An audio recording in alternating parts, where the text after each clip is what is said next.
Vamos a dar comienzo a una nueva sesión clínica. En esta ocasión vamos a hablar de analgesia en la cirugía del tórax, porque la verdad que cada vez estamos teniendo más procedimientos quirúrgicos de la cavidad torácica en nuestra clínica. Antes era una cirugía que se hacía solamente en algunos sitios muy especializados, sin embargo hoy en día ya hay cada vez más centros que realizan cirugías torácicas y sin duda sabemos que el manejo de la analgesia en este tipo de cirugía es un punto clave, es un punto crítico en el éxito de cualquier cirugía torácica.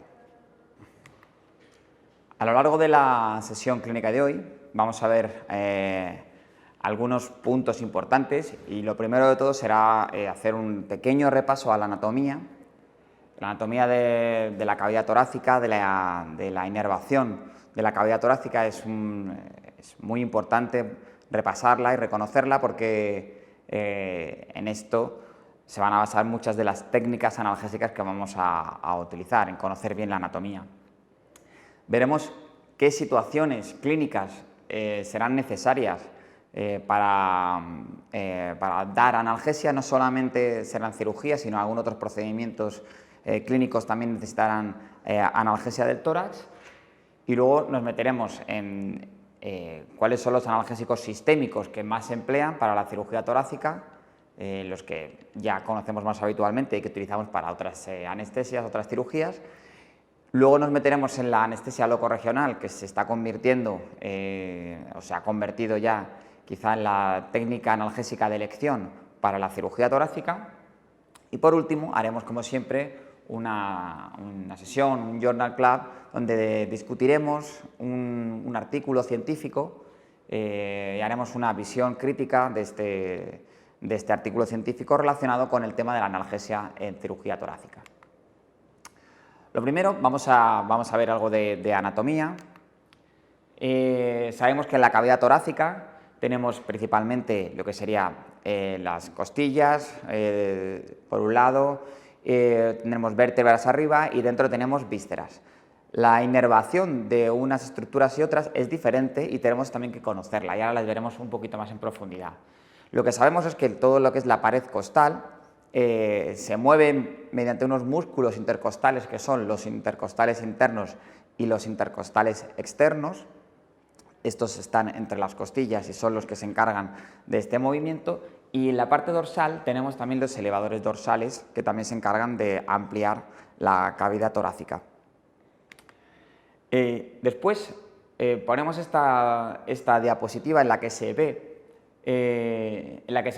no solamente las costillas, sino la ponemos para ver la estructura de las vértebras, porque si os fijáis en las vértebras más craneales, las apófisis transversas son realmente muy grandes, muy largas, y esto hace que en la superficie dorsal lo que es del animal esté muy separada realmente, para lo bueno y para lo malo, de los nervios o las raíces nerviosas que van a salir por los forámenes intervertebrales.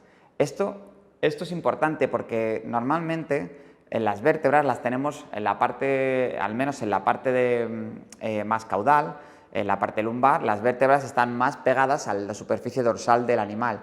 Sin embargo, como os fijáis, en la parte más craneal del animal, en el tórax, las apófisis transversas separan mucho de la superficie externa del animal de lo que sería el canal vertebral, ¿vale? Para lo bueno y para lo malo, esto tenemos que tenerlo en cuenta.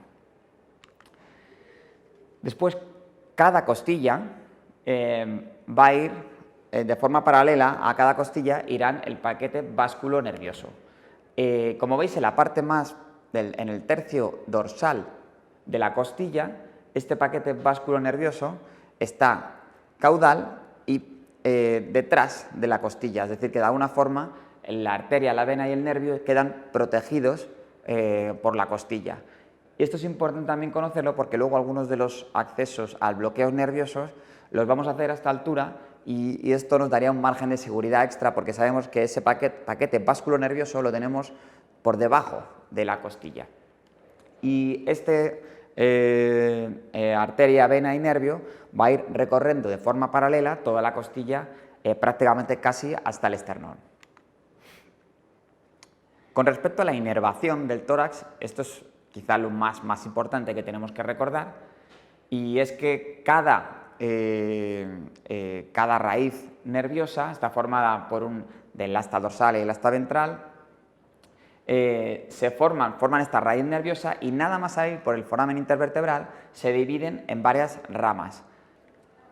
La rama dorsal, como veis, irá para inervar la musculatura epiaxial, que es toda la musculatura que recorre de forma dorsal la columna.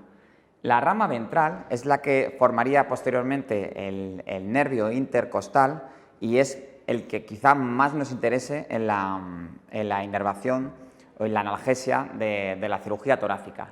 Y después tenemos un ramo comunicante que sale a la misma altura que la rama ventral, y este ramo comunicante va a dar, justamente se comunica con la cadena ganglionar, que es la cadena simpática, que es la que se va a encargar de la inervación visceral, sobre todo, del tórax. Esto también es muy importante conocerlo porque algunos bloqueos darán solo analgesia de la parte somática y otros bloqueos darán analgesia completa porque también incluirán el bloqueo del ganglio comunicante y del ganglio simpático que tenemos aquí abajo. ¿En qué situaciones clínicas necesitamos dar analgesia en el tórax? Bien, hay veces que no son cosas quirúrgicas, es procedimiento médico muchas veces, como colocar un drenaje torácico. Es un procedimiento no muy complejo, pero que implica atravesar músculos y también la pleura y por tanto tiene una cierta implicación dolorosa y deberíamos hacer alguna técnica analgésica para colocar estos drenajes. Si seguimos un poco ascendiendo en la intensidad de dolor, ya tenemos fracturas de costillas, que esto es una situación clínica un poquito más complicada, con una implicación dolorosa mucho mayor, pero para lo que más nos van a requerir la analgesia del tórax será para las cirugías torácicas, lógicamente. Las cirugías torácicas tienen dos componentes principales. Por un lado, lo que sería la pared del tórax, lo que es la toracotomía en sí, que es un procedimiento ya en sí muy doloroso. También a veces tenemos tumores de la pared costal, tumores óseos y tumores cartilaginosos que también van a necesitar de un abordaje analgésico muy intenso. Y luego, en la mayoría de las veces, estamos haciendo lobectomías pulmonares, cirugías pulmonares, cirugía cardiovascular como conducto arterioso persistente, cuarto aórtico persistente, y todo esto implica analgesia visceral, ¿vale? No solamente lo que es la toracotomía, sino que también necesitamos analgesia de las vísceras dentro del tórax. Y luego, un concepto que empezamos a tenerlo en cuenta en los últimos años, y es que la cirugía torácica es una de las causas de dolor crónico posoperatorio más frecuente. En medicina humana se estima que entre el 10 y el 80% de las cirugías torácicas tienen una aparición de dolor recurrente posoperatorio, es decir, dolor crónico. Esto es muy, muy importante porque si hacemos un control analgésico adecuado durante la cirugía, le podemos estar evitando una enfermedad crónica a nuestro paciente.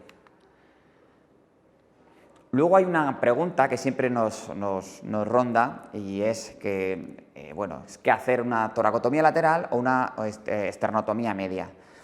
Antiguamente se hacían más esternotomías medias y las cirugías se hacían más abriendo el esternón por la línea media y haciendo un abordaje medio. Hoy en día la mayoría de las toracotomías se hacen laterales, se hacen entre los músculos intercostales. Nosotros tenemos que tenerlo en cuenta porque dependiendo de si es una cirugía o es otra, vamos a hacer unos bloqueos u otros bloqueos, pero la pregunta es ¿qué será más doloroso? Bueno, pues en un estudio bastante reciente, de hace un par de años, Se hizo una comparativa de estos dos abordajes quirúrgicos, toracotomía lateral por músculos intercostales y esternotomía media, y lo que vieron es que la implicación dolorosa es la misma, ¿vale? Es decir, en cuanto al dolor postoperatorio es igual hacer una toracotomía lateral que hacer una esternotomía media. Lo que pasa es que las complicaciones quirúrgicas, no relacionadas con anestesia, pero complicaciones quirúrgicas de producción de líquidos y de infecciones, es mayor cuando se hace esternotomía media. Por eso hoy en día se prefiere también hacer por los cirujanos una toracotomía lateral. También se están haciendo muchos procedimientos de cirugía de mínima invasión y de diagnóstico de mínima invasión, que es la toracoscopia. Aquí la implicación dolorosa es menor, eso está claro, porque no hacemos una toracotomía completa, no hay que hacer una incisión por los músculos intercostales para abrir el tórax, sino lo que hacemos es introducir una serie de trócares, de puertos de trabajo, a través de los que se van a introducir el toracoscopio para visualizar o hacer la cirugía.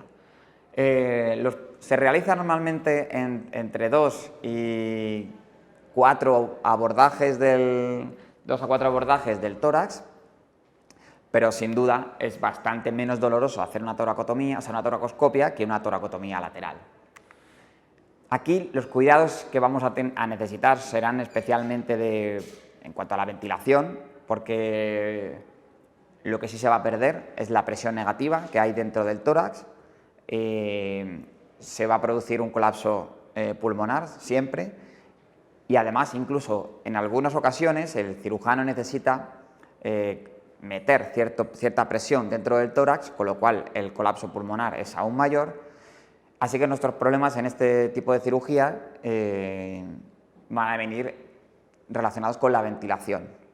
No van a ser tanto relacionados con la analgesia. Pero bueno, tenemos que tenerlo en cuenta. Y también saber que una de las cirugías que más se realiza mediante toracoscopia es la pericardiectomía. En la pericardiectomía se puede hacer también abordajes laterales, pero también a veces se hacen abordajes desde el abdomen, atravesando el diafragma y entrando. Es decir, aquí se complica un poquito más la cosa, además el pericardio suele estar bastante inflamado y esto implica también una mayor aparición de dolor, pero sigue siendo cirugías con menos implicación dolorosa una toracoscopia que una toracotomía abierta. Por último, veremos una situación que no es una cirugía torácica como tal, que es una hernia diafragmática. Las hernias diafragmáticas ya pueden ser traumáticas o crónicas o congénitas. Normalmente lo que necesitamos es hacer una reparación del diafragma. Como sabemos, el diafragma es un músculo, pero es un músculo que tiene una inervación que, a pesar de estar al final del tórax, tiene una inervación muy craneal. Fijaros que la inervación del diafragma viene del nervio frénico y esto se forma de las raíces de C5, C6 y C7, de las ramas ventrales de las raíces nerviosas de C5, C6 y C7. Es decir, si nosotros quisiésemos hacer un bloqueo para el diafragma, tendríamos que irnos a hacer un bloqueo tan arriba. La parte buena de esto es que el diafragma es un músculo y no es tan doloroso como podría ser lo que es la apertura del tórax. Esa es una cirugía que tiene una implicación dolorosa un poquito menor que lo que es la toracotomía. Y además, porque generalmente se aborda desde el abdomen. Y entonces, aunque es una cirugía que implica una estructura del tórax como es el diafragma, en realidad es una cirugía que tiene un abordaje abdominal. Con lo cual, bueno, digamos que estamos más tranquilos con eso. Como resumen, entonces, de las situaciones clínicas que implican un dolor en cirugía torácica, vamos a tener que casi cualquier toracotomía aplica a los cirujanos un separador que se llama de fino quieto, que sin duda es un separador muy útil para los cirujanos, pero es un separador que es una de las fuentes de máximo dolor o puntos críticos de dolor en el periodo intraoperatorio. También la apertura de pleura y del pericardio, sobre todo cuando hay cierto grado de inflamación de pleura y pericardio, también puede ser un punto doloroso.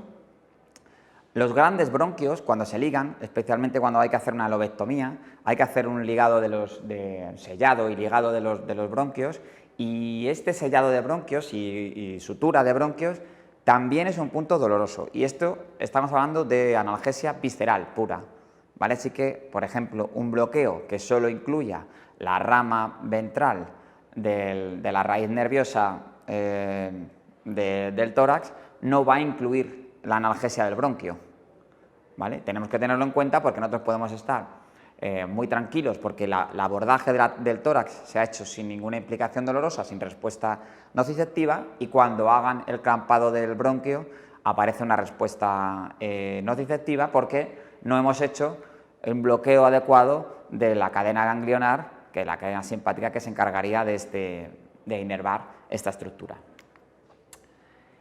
Y por último, las suturas de cierre también han sido siempre un punto muy importante de dolor perioperatorio.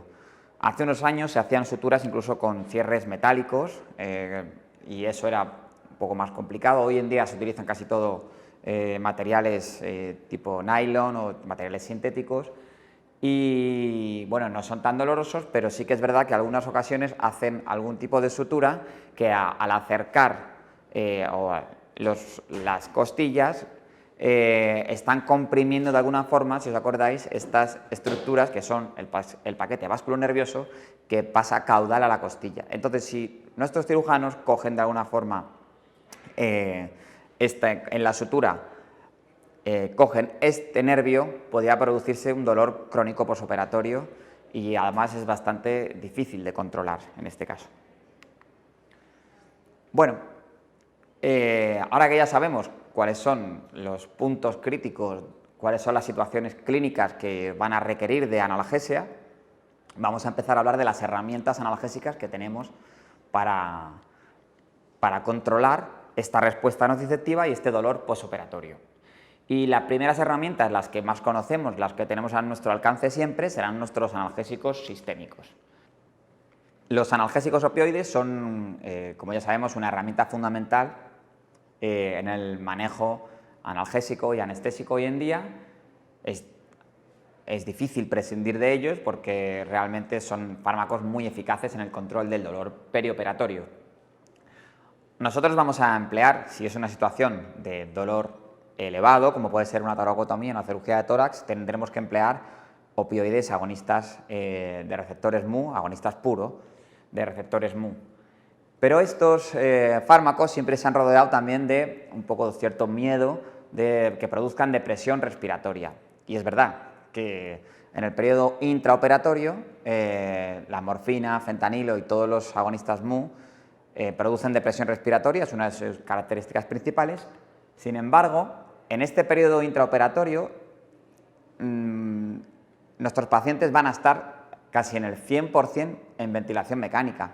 Entonces, la depresión respiratoria que produzcan en el periodo intraoperatorio no nos preocupa mucho. Lo que sí nos preocuparía sería cuando tengamos que dar analgésicos opioides puros en el posoperatorio. Este artículo publicado hace un par de años demostraba que los analgésicos opioides agonistas puros, como son la metadona y el fentanilo, no producen realmente una depresión respiratoria significativa en el periodo posoperatorio cuando se pautan cada 4 horas en el caso de la metadona o en infusión continua en el caso de fentanilo. Así que son fármacos realmente muy seguros para el posoperatorio, es decir, no producen depresión respiratoria, los podemos dar con bastante tranquilidad. Podemos utilizar otros analgésicos que sin duda nos van a ayudar a reducir la dosis de los opioides y a mejorar el confort de los animales. Y en mi opinión el paracetamol en el caso de las cirugías torácicas es un fármaco muy interesante. El paracetamol, como ya sabemos, es un fármaco que no es un AINE, sino que es un inhibidor de la COX-3 y la COX-3 tiene una eficacia especialmente buena en el caso de dolor neuropático. Y cuando estamos hablando de toracotomía siempre estamos pensando que va a haber dolor neuropático. Así que el paracetamol es un buen coadyuvante en cuanto a la analgesia posoperatoria o perioperatoria. Y por supuesto, los AINES. Los AINES deben estar, si no hay una contraindicación en la historia clínica del paciente, deben estar en nuestro protocolo de analgesia.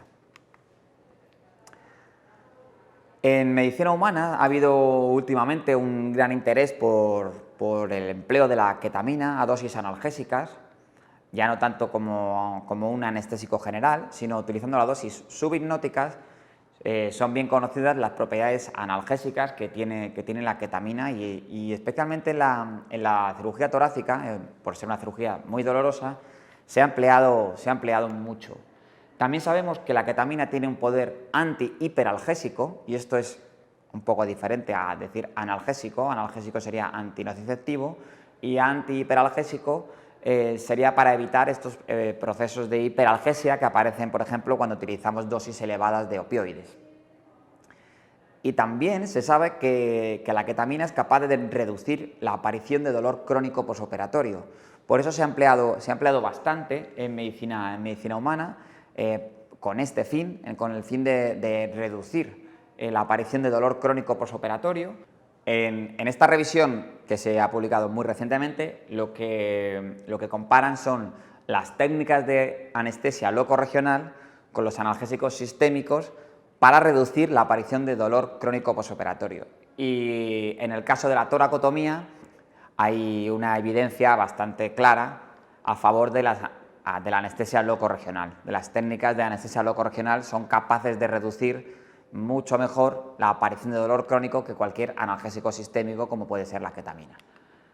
Así que entonces nos vamos a centrar prácticamente lo que queda de la charla en cuáles son las técnicas de anestesia locorregional, o mejor dicho, de analgesia locorregional, que podemos emplear y por qué las vamos a emplear en cada situación. Lo que tenemos primero que partir de la base de que desde hace bastante tiempo se considera la anestesia epidural como el gold estándar de la analgesia en cirugía torácica. Y durante muchos años se viene considerando así. La epidural torácica es el gold estándar para conseguir la mejor analgesia posible.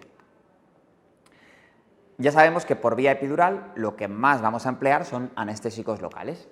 Bien, ¿por qué utilizamos anestésicos locales? Porque un anestésico local a la concentración adecuada es capaz de producir un bloqueo completo de toda la raíz nerviosa, y esto implica bloqueo de la rama dorsal, con lo cual bloqueo de toda la musculatura epiaxial, bloqueo de la rama ventral, con lo cual bloqueo de toda la pared torácica del nervio intercostal y de la costilla, y bloqueo de la cadena simpática, con lo cual vamos a tener también analgesia visceral. Esto ningún otro bloqueo periférico lo va a conseguir en principio. Luego veremos alguno que podría conseguirlo, pero en principio se ha considerado este bloqueo como el ideal. También se sabe algunas cosas buenas del bloqueo epidural, como por ejemplo que mejora la perfusión de los tejidos. Esto posiblemente es por esta vasodilatación que produce al producir un bloqueo de la cadena simpática, produce cierto grado de vasodilatación, y esto de alguna forma también mejora la perfusión de los tejidos, la perfusión visceral. Esto es algo que es algo positivo a favor de la epidural. También ha demostrado, y hay bastante evidencia, acerca de la epidural y su relación con la reducción del dolor crónico posoperatorio. ¿Vale? Esto es, como hemos visto antes, algo que tendremos que empezar a tener en cuenta en todos nuestros procedimientos quirúrgicos, que puede que si no lo hacemos del todo bien estemos ocasionando un dolor crónico posoperatorio para el resto de la vida del paciente, así que tendremos que tener especial cuidado en estas cirugías.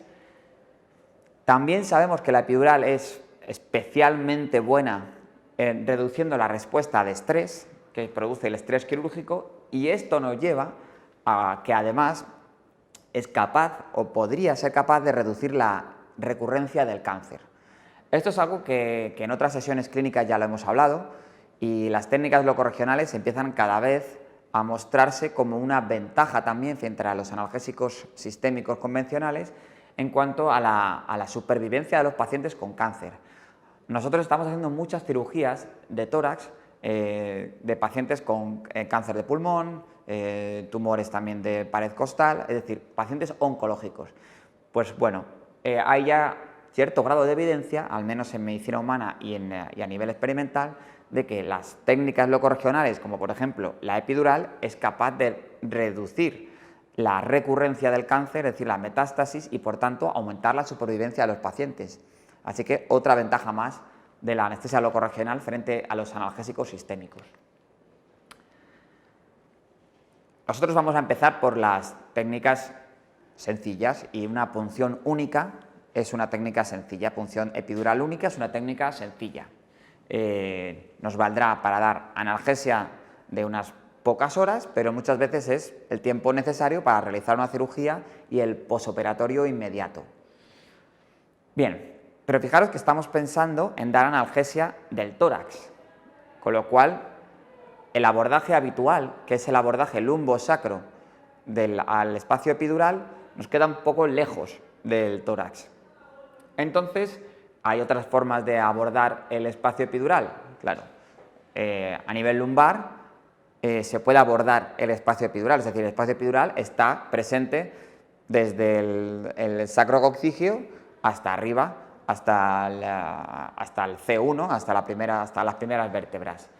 Pero si os fijáis en estas fotos, que son sacadas del libro de Pablo Otero y Diego Portela, que son unas fotos buenísimas, vais a ver que en las fotos de abajo a la derecha son lumbosacro, el sacro, la primera sacra y sacrococcigio. Como veis ahí, la presencia de la médula es mínima o inexistente. En el caso del espacio sacrococcigio ya no hay médula, y en el espacio sacrococcigio es todo espacio epidural lo que tenemos ahí, ¿vale?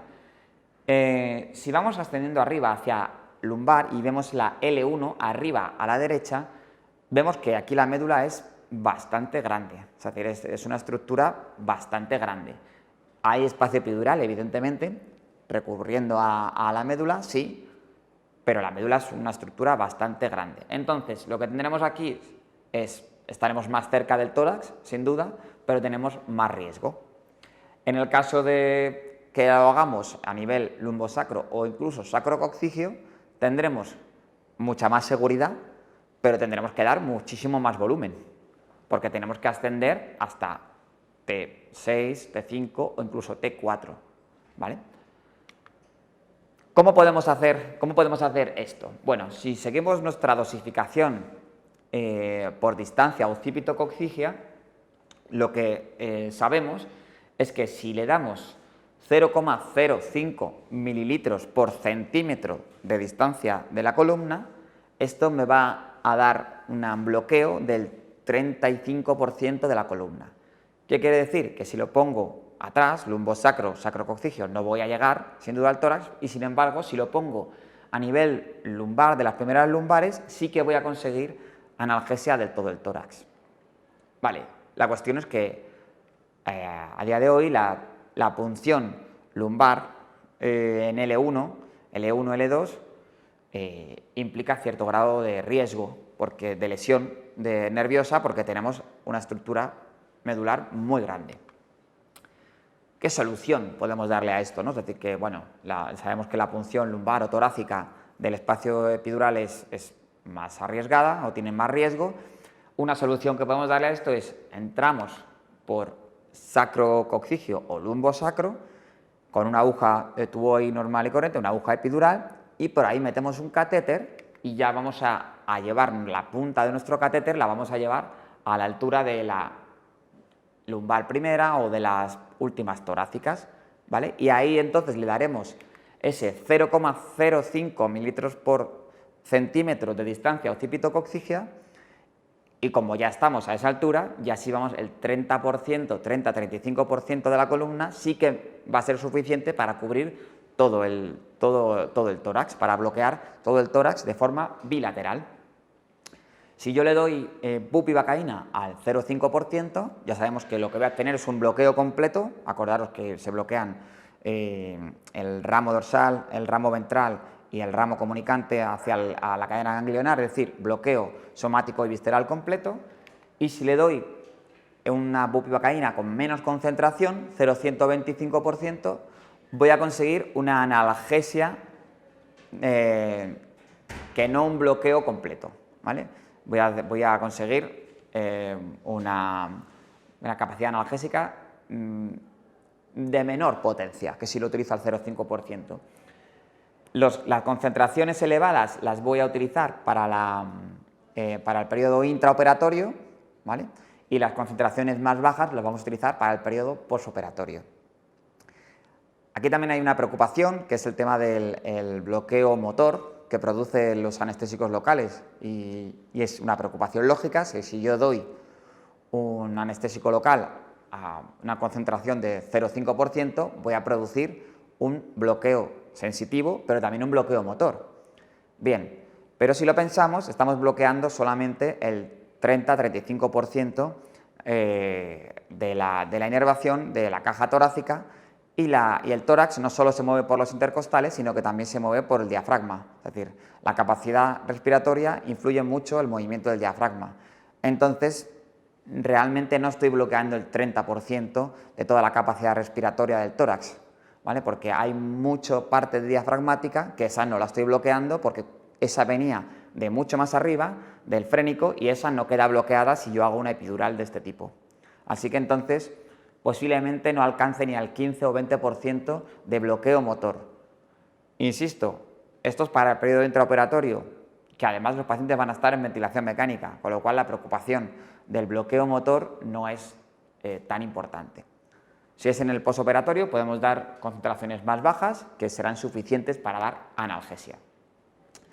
Tenemos que saber que el volumen de anestésico que yo administre se va a difundir en un 75% se va a ir hacia craneal y en un 25% se va a ir hacia caudal. O sea, principalmente se va a ir de forma craneal. Bien, y bueno, ¿cómo colocamos este catéter epidural? Bueno, pues la aguja epidural es la misma que utilizamos para una punción única. Es una aguja con punta Tuohy. A través de esa aguja vamos a colocar un catéter que lo hemos dejado en el sitio adecuado, y luego retiramos la aguja y dejamos el catéter epidural. No es una técnica complicada la colocación de un catéter epidural. Una vez que sabes hacer una punción epidural, es colocar un catéter, vienen unos kits comerciales y no es complicado. Y luego se coloca un filtro de partículas, y a través de ese filtro de partículas se administra el anestésico en el volumen que tú quieras. Un punto crítico es saber dónde dejas la punta del catéter. Claro, porque esto lo más fácil es medir mi catéter y decir, bueno, yo voy a introducir tanto catéter como para que la punta me quede a la altura de, normalmente, si vamos al tórax caudal, generalmente solemos llegar hasta L1, T13, y si queremos hacer un abordaje más craneal del tórax, tenemos que ascender un poquito más, porque más o menos con 0,05 mililitros por centímetro, el anestésico difunde 5 espacios hacia adelante y 1 o 2 hacia detrás, ¿vale? Lo más sencillo, medimos la distancia. Se pueden hacer otras técnicas, como por ejemplo utilizar el empleo de medio arco y utilizar contraste. Si dispones en el quirófano de un medio arco, se puede, como veis aquí, esto está al revés la imagen, con lo cual el catéter está en el medio del canal espinal y lo vemos como en negro, está llegando más o menos hasta T9, T10, y después lo que vemos es una pequeña manchita en la parte ventral del canal, que eso sería el contraste que yo acabo de dar para saber justamente dónde va a empezar a difundirse el anestésico. Y otra forma de hacerlo, muchas veces más sencilla si no dispones de un medio arco en el quirófano, es hacer una comprobación posterior. Generalmente el consejo sería meter el catéter un poco más arriba siempre de lo que tú hayas medido, porque la posibilidad de retirar después el catéter es muy fácil. O sea, si tú ves que te has quedado 1 o 2 espacios más craneal de lo que te gustaría, pues retiras unos centímetros y vuelves a hacer otra radiografía de control para ver dónde está la punta de tu catéter. Si te has quedado más caudal, el catéter ya una vez que has retirado la aguja y todo, ya no te va a pasar, ¿vale? Es decir, aquí ya como mucho puedes retirarlo, pero no avanzarlo más. Bueno, esto sería para los anestésicos locales, pero no solamente damos anestésicos locales por vía epidural. También damos otros analgésicos como son los opioides. El que más se ha empleado desde hace bastante tiempo es la morfina. La morfina por vía epidural, en realidad, lo que hace, por su liposolubilidad, lo que hace es quedarse mucho tiempo en el espacio epidural y pasar al espacio subaracnoideo, al líquido cefalorraquídeo, y ahí es donde produce realmente la analgesia, ¿vale? Tienen mucha afinidad por este líquido cefalorraquídeo y, por tanto, esta morfina se absorbe muy mal del espacio epidural y, sin embargo, va pasando muy bien porque tiene mucha afinidad al espacio subaracnoideo y ahí es donde produce la analgesia. ¿Qué pasa? Que dando una dosis muy bajita de 0,1 miligramos por kilo tenemos una analgesia potente y además bastante duradera. Si la diésemos directamente en el espacio subaracnoideo, es decir, si metemos la morfina en el espacio subaracnoideo en contacto directo con el líquido cefalorraquídeo, aún necesitamos menos dosis de morfina y estamos hablando de dosis de 0,02 miligramos por kilo que son capaces de conseguir una analgesia de 24 o hasta 48 horas. Pero no es lo habitual es darlo en el espacio epidural. Una de las preguntas que nos hacemos es cuánto dura la morfina, y hay bastante literatura al respecto, y hay bastante literatura, luego lo vamos a ver en la parte de Journal Club, vamos a ver que hay una duración muy variable en función del artículo que se consulte. Esto es algo curioso porque generalmente los fármacos tenemos claro su duración.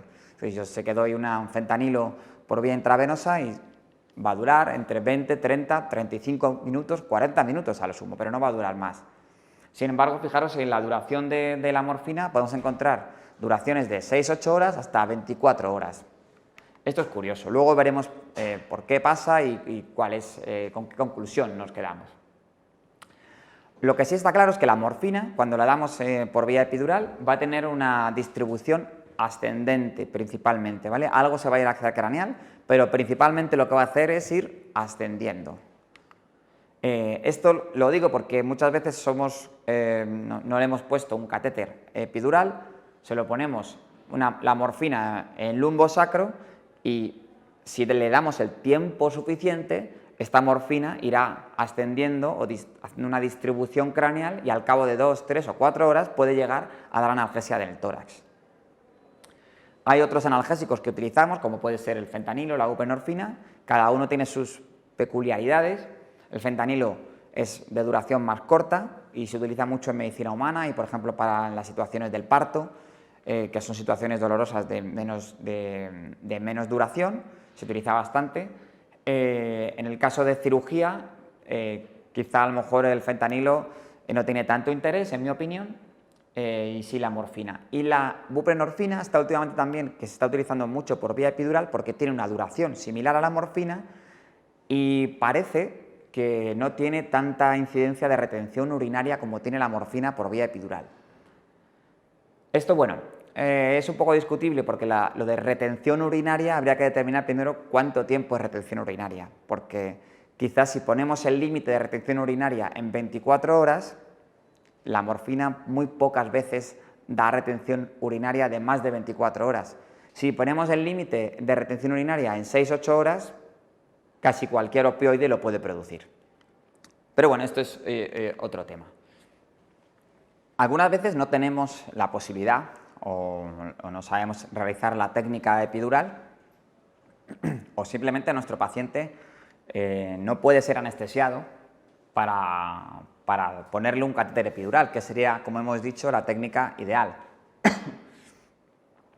Así que tenemos que hacer otras técnicas, que igual no son las ideales, pero son más fáciles de realizar y los pacientes la admiten con más facilidad.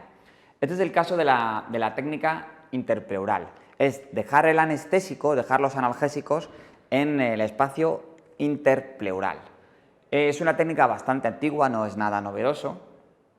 Tiene la pega de que la distribución es poco predecible y que tiene mucha influencia con la gravedad. Entonces hay bastantes estudios de cómo, sobre todo en medicina humana, en función del decúbito que tenga el paciente, hacia dónde se va a ir a distribuir este anestésico. No hay mucho publicado en veterinaria, pero lo que sí está claro es que hay demasiada variabilidad individual, o depende de muchos factores. Se puede hacer mediante un catéter o se puede hacer mediante una punción transtorácica única. Es decir, que si tú quieres a un paciente darle una analgesia torácica por vía interpleural, con una ligera sedación se puede hacer esta técnica porque no es muy complicada. ¿Cómo localizamos el espacio interpleural? Igual que hacemos muchas veces con la epidural. En este caso, una aguja espinal, que le ponemos una gota y veis que vamos entrando, vamos pasando, y hay un momento que vais a ver que esa gota ahí es absorbida por la presión negativa que hay en el espacio interpleural, que es un espacio generalmente virtual, que es decir, que las pleuras están en contacto. Pero cuando tú metes una aguja y separas un poco la parietal de la visceral, entonces se crea una pequeña presión negativa, que es la que nosotros estamos intentando buscar con esta técnica del hanging drop, igual que hacemos con una técnica con la punción epidural. Es una técnica muy sencilla y ya digo que requiere de muy poquita sedación en los animales. Si el animal lleva ya un catéter pleural, pues entonces podemos administrar la anestesia interpleural a través de este catéter, y eso es lo más frecuente, que en cirugía torácica se deje un catéter pleural y a través de ese catéter pleural le administre los analgésicos. Muchas veces se hacen pericardiectomías y una también de las dudas y miedos, inquietudes es que si se ha hecho una pericardiectomía y dejo un anestésico directamente sobre el corazón, ¿qué pasará? Si vamos a tener una acción directa de los anestésicos sobre el miocardio. Bueno, pues como suele ocurrir con estas cosas, cuando hay cierta inquietud o hay incertidumbre, hay alguien que lo estudia.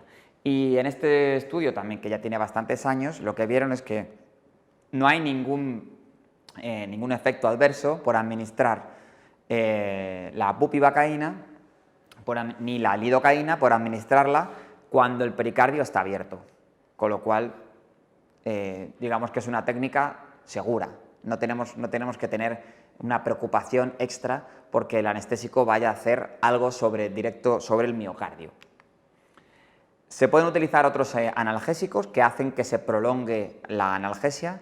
En el caso, si se utiliza solamente bupivacaína, vendrá a durar unas 6-8 horas, pero si se le da además morfina o dexmedetomidina, podría prolongarse hasta 24 horas de analgesia. Si vamos a hacer una punción única, muchas veces dar una combinación de bupivacaína con morfina y dexmedetomidina puede durar bastante tiempo. Esta técnica, aunque no es el objeto de hoy porque hablamos de analgesia en el tórax, pero también está descrita para dar analgesia en el abdomen craneal, ¿vale? Para peritonitis y pancreatitis, también produce analgesia del abdomen craneal. Entonces se puede emplear también para estas otras situaciones clínicas, pero hoy vamos a centrarnos en la analgesia del tórax.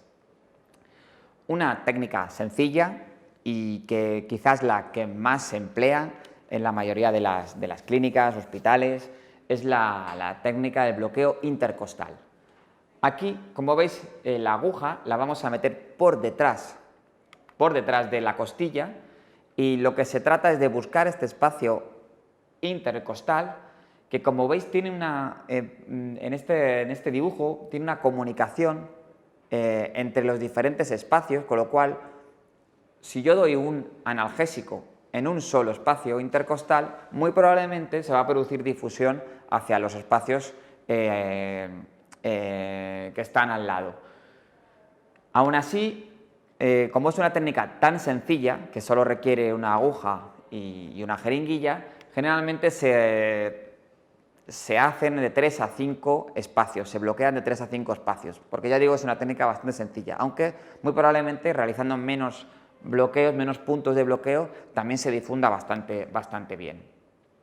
Si se utiliza bupivacaína con dexmedetomidina, acordaros siempre que la dexmedetomidina a una proporción muy pequeña de 1 microgramo por cada mililitro de anestésico que administramos, prolonga bastante la acción analgésica de la bupivacaína y tendremos analgesias de hasta 24 horas.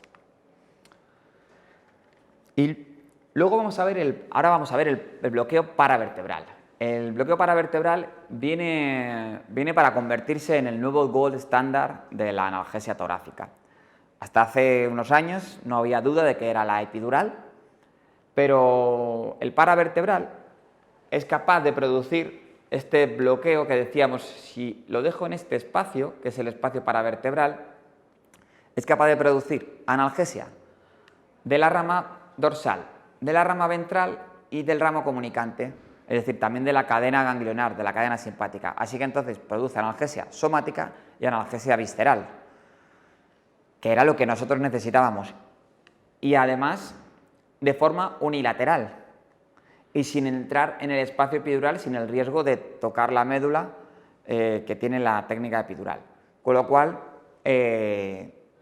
si la hacemos bien, debería ser la técnica ideal. El problema es que es una técnica un poco más complicada que poner un catéter epidural. Requiere de algunos medios de ayuda, se puede hacer con neuroestimulador, pero como ahora vamos a ver, es un espacio realmente muy pequeño y aunque yo personalmente lo he hecho bastantes veces con neuroestimulador, tengo dudas de si estoy entrando, porque sigue siendo un bloqueo bastante ciego con neuroestimulador, si estoy entrando en el espacio paravertebral. El espacio paravertebral, si lo localizamos con ecografía, veríamos una estructura así, donde está este triángulo rojo, más o menos, ¿vale? Esto sería la sombra de la apófisis, la sombra acústica de la apófisis transversa.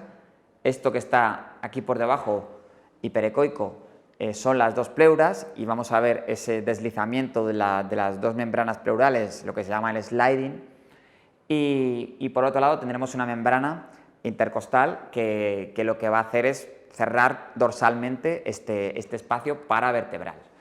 En este dibujo del libro de Otero y Portela vemos estas estructuras que nosotros son las que vamos a querer bloquear. El signo que vamos a buscar ecográfico es la sombra acústica y el sliding de las membranas pleurales. Nos vamos a ir ahí a ese triangulito que se forma, vamos a inyectar el anestésico y la pleura se tiene que desplazar ventralmente. Si la vemos desplazarse ventralmente, quiere decir que estoy dentro de ese espacio paravertebral y que el anestésico está en el sitio adecuado. Aquí hay un poco de discusión sobre cuántos espacios bloquear. Algunos autores piensan que hay una comunicación entre los espacios paravertebrales y que por tanto dando todo el anestésico en un solo punto podría ser suficiente para bloquear 3 o 4 o 5 espacios, y algunos autores piensan que se deben hacer al menos 3 espacios de bloqueo para que el bloqueo sea eficaz, porque piensan que no hay una buena comunicación entre los espacios paravertebrales. De nuevo, si damos bupivacaína junto con dexmedetomidina, tenemos analgesias muy duraderas de hasta 24 horas. Por último, y ya para acabar los bloqueos, el bloqueo del serrato, que a diferencia del bloqueo del paravertebral, esto es una técnica más sencilla. Se realiza en un solo punto y con un solo punto de bloqueo conseguimos analgesia del tórax craneal. Este es muy interesante porque muchas de las toracotomías que se realizan, por ejemplo, para cirugía de cuarto aórtico persistente, para cirugía del conducto arterioso persistente, un CAP, se realizan entre el cuarto y el quinto espacio intercostal. Y este bloqueo vendría perfecto para este tipo de cirugía, que por otro lado es de las más frecuentes en el tórax. Pero no va más allá, porque el músculo serrato se inserta a la altura de T6 y ya, si yo estoy haciendo un bloqueo del serrato, ya está. Es decir, no da analgesia más allá del sexto espacio intercostal. Está bastante bien descrito en medicina humana. Nosotros tenemos que ir a buscar la costilla, nos vamos con nuestra aguja encima de la costilla ecográficamente y inyectamos. En ese momento inyectamos el anestésico y tenemos que ver cómo se difunde por debajo, o incluso en algunos autores hablan de meterlo dentro del músculo serrato, porque la inervación en este caso va atravesando el músculo serrato y por tanto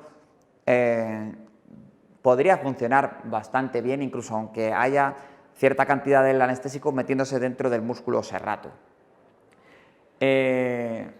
Está muy poco descrito en veterinaria, como ya hemos dicho. La gente de Murcia este año en el Congreso Nacional de Anestesia llevaron un trabajo interesante en el que tenían unas imágenes muy bonitas del bloqueo del serrato, y la verdad que no es un bloqueo complicado y sobre todo que es una sola punción.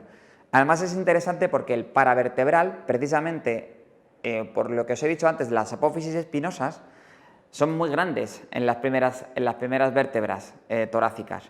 ¿Qué quiere decir esto? Que yo cuando pongo mi ecógrafo encima de T2, T3, está muy lejos de donde yo tengo que... el espacio paravertebral está muy lejos de la piel.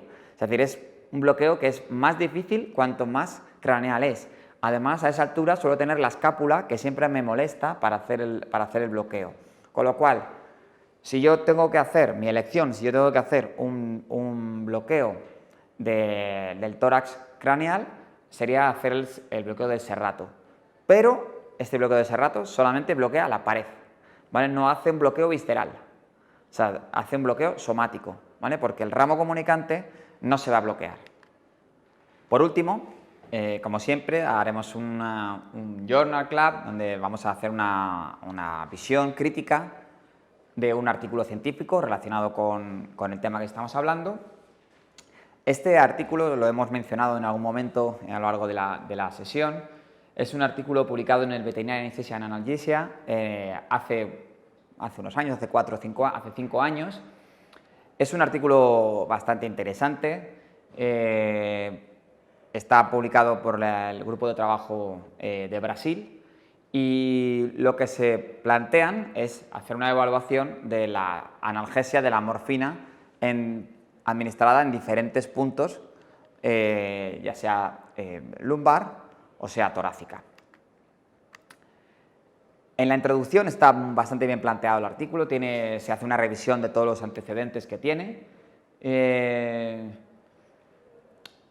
Hablan de nuevo de cuanto más cerca administremos el analgésico, más eficaz va a ser. Eso es algo que viene siendo ya bastante conocido. Es decir, cuanto más acerques el analgésico al sitio de acción que quieres que tenga, más eficaz va a ser.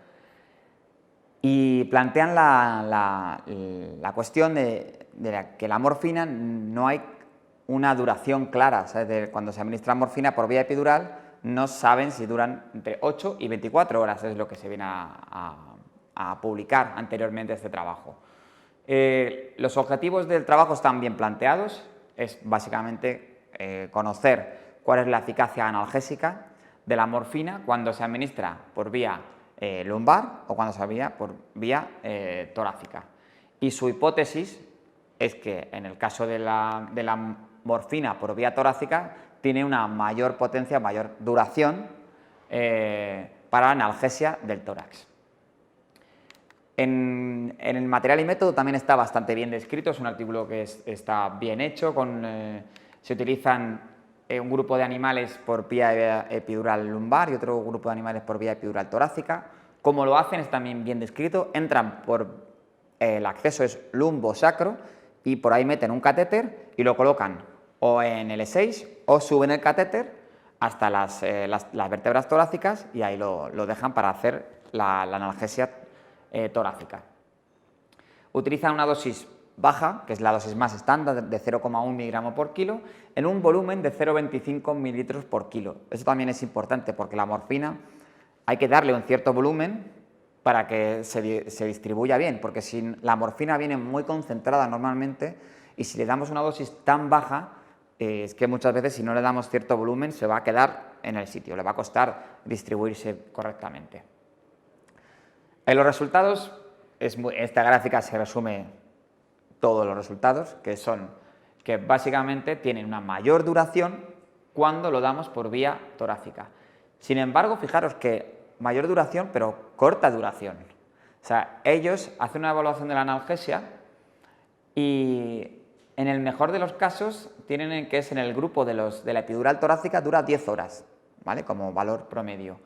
Y cuando le dan por vía lumbar, ¿vale? Bastante más atrás, le dan una duración de unas 6 horas solamente a la morfina.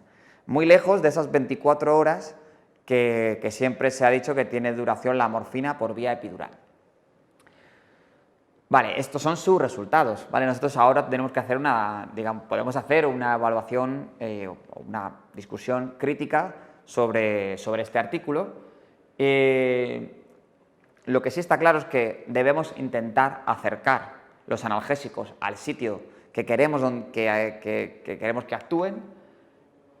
La morfina igual no es suficiente, no podemos confiar en solo la morfina para una cirugía torácica, y esto es una de las limitaciones, yo creo, de este estudio en el que solo le daban morfina, y yo creo que muchas veces nosotros en nuestro entorno clínico no le damos solo morfina, le damos morfina junto con algún anestésico local, aunque sea dosis bajas, pero le damos la morfina es un coadyuvante del anestésico local, con lo cual, bueno, puede que sea poca analgesia, pero es que no la vamos a utilizar sola. Lo que sí está claro, si os fijáis en la dispersión que había en esta gráfica anterior, lo que vemos es que hay pacientes que la duración es de 4 horas y otros pacientes que la duración es 16 horas.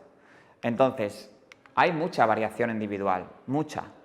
Y eso implica que siempre hay que hacer una evaluación del dolor, como es evidente. En este caso, en este artículo se utiliza escala de Melbourne y escala visual. Nosotros utilizamos más habitualmente la escala de Glasgow, pero cualquier escala debería ser, yo creo que útil. La duración es muy variable, se hace una revisión de las diferentes publicaciones. Lo que sí está claro es que en los primeros años, en el año 93, que es la primera publicación de la morfina epidural en perros, le daba una duración de 24 horas y todos hemos seguido esa inercia de la duración de 24 horas por vía epidural. Sin embargo, cada vez se ve que la duración posiblemente sea algo menor, ¿vale? Como conclusión de este artículo, podríamos decir que la duración es más corta de lo que cabría esperar para la morfina o para lo que está publicado anteriormente, que mejor acercarnos al tórax mediante un catéter epidural, que no es una técnica complicada y es mejor acercarse a las raíces nerviosas del tórax, aunque entremos por lumbosacro, pero con un catéter acercarnos a dar la analgesia en el tórax. Y como hay tanta variabilidad individual, pues por supuesto hay que hacer una valoración individual del grado de dolor. Así que nada más y muchas gracias.